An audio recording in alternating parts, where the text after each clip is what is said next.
काय बघता येतं का नाही? जर माणसं पाहून गाडी चालवा. अहो तुम्ही जरा मागे थांबायचं ना, मग गाडी येते अचानक, कळत दिसत नाही का तुम्हाला? अहो माग थांबायचं म्हणजे मला काय माहिती होतं का तुम्ही इथून येताय म्हणून?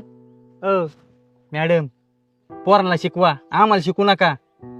अहो कळलं का? काय बोलायची पद्धत आहे का ही तुमची? कळलं का? म्हणजे आम्हाला लागलं असतं मग. अहो म्हणजे चूक तुमची, वरून तुम्ही आम्हालाच बोलायचं. मा बाप कोण आहे माहिती का तुम्हाला? हा, कोण आहे?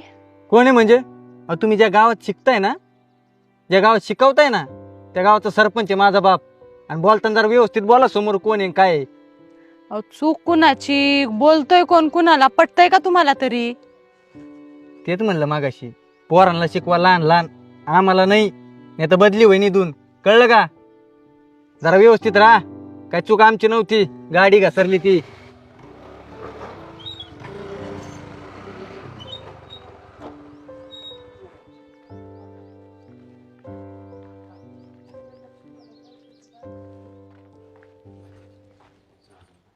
मावशी, सरपंच साहेब आहेत का? हो आहेत ना. काम होतं, जरा बोलवता का? आहो आहो येता का बाहेर जरा? काय झालं मॅडम, काय काम होतं? नाही काही नाही, मी आता शाळेतून येत होते. हा. तुमच्या मुलांनी मला गाडी आडवी मारली. मग माझ्या पायावर गाडी जाता जाता राहिली आणि मी बोलले तर उलट मलाच बोलला तो. अहो लहान आहे, जाऊन द्या. तुम्ही काय मनावर घेता एवढं? तुम्हाला लागलं नाही ना? अहो पण असं नसतं. काय झालं मॅडम? अहो काही नाही, मी आता शाळेतून येत होते आणि तुमच्या मुलांनी मला गाडी आडवी मारली आणि मी त्यांना त्यांची चूक सांगत होते, तर ते उद्धटपणे मलाच बोलले उलट. मग तेच म्हणलं तुमच्या कानावर घालावं. काय तुम्ही गावचे प्रथम नागरिक आहे, तुमचा मुलगाच जर गावात असं वागत असेल आणि तुमच्या नावाखाली दम सुद्धा दिलाय मला, मी जास्त बोलले तर माझी बदली करेल इथून म्हणून. असं बोलला तो? हो, अक्षय, तुम्हाला माहिती पाहिजे तुमच्या मागं असं बोलतात म्हणून आले मी. काय माहितीये का मॅडम, पहिली गोष्ट, शिक्षक असो नाही तर कोणी असो, महिलेशी माणसानी मान सन्मानानेच बोललं पाहिजे. का हो पप्पा? तू मॅडमला काय बोलला होता का? काय नाही, आपलं सहज अशी गाडी आडवी आली, जरा गडबडीत होतो, बोलला असेल एखादा शब्द. लाज नाही वाटत का तुला? हा, तू शांत राहा. माफी माग त्यांची आधी, माफी माग. मॅडम चुकलं माझं, मला माफ कर. बाप सरपंच जरी असला ना, तरी शिक्षक हा बापापेक्षा मोठा असतो मानाने. कारण की बाप फक्त 5 वर्ष गावात सरपंच असतो, शिक्षक हा 10, 12, 15 पिढ्या गावातल्या घडवत असतो. तेव्हा त्यांच्याशी मान सन्मानाने बोलायला शिक.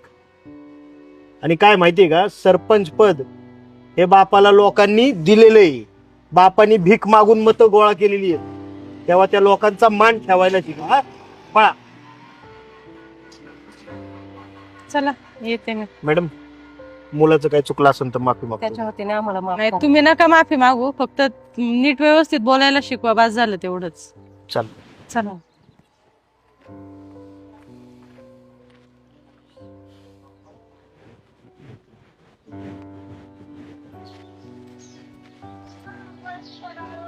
चहा पेणार का? हा ठेव चार, आलोच. मला बोलायचं होतं थोडं.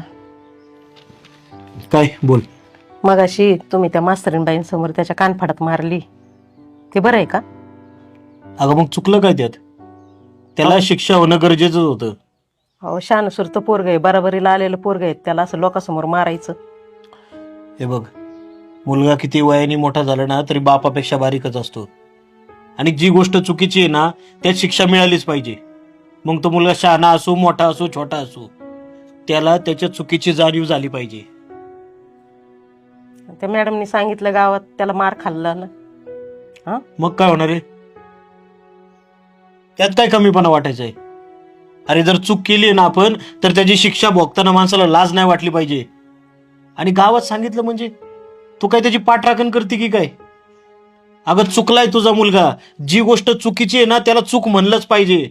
भले तो आपला मुलगा असू नाही तर दुसऱ्याचा मुलगा असू. पण त्याला कमीपणा वाटेल ना. मग कमीपणा वाटेल म्हणजे तो कोण आहे असं मोठं? हा, का सरपंचाचा मुलगा आहे म्हणून सगळं माफ आहे काय त्याला? सरपंचाचा मुलगा जरी असला ना तरी त्याच्या मनावर हे बिंबवू नका तुम्ही कधी की तुझा बाप मोठा आहे, तुझ्या हातून काही गुन्हा घडला तरी चालेल. उलट त्याला धाकात ठेवा. त्याला जाणीव करून द्या की तू लोकांशी नम्रतेत वागलं पाहिजे. आपणच आपल्या मुलांना बिघडवायचं नसतं. मन कठोर करायला लागलं ना तरी चालेल, पण त्यांच्या चुकीची जाणीव त्याला झाली पाहिजे. अहो शिक्षक म्हणजे आज कोण आले? गुरुजन आली ते. त्यांना तुम्ही असं बोलताय उलट पालट, आणि ही शिकवण देणार का तू मुलांना? उलट बोललं तरी चालतंय, तू सरपंचाचा मुलगा आहे. आईची माया कुठेही उपयोगाची नाही. वेळ प्रसंगी चुकीला चूक म्हणलंच पाहिजे मुलांच्या.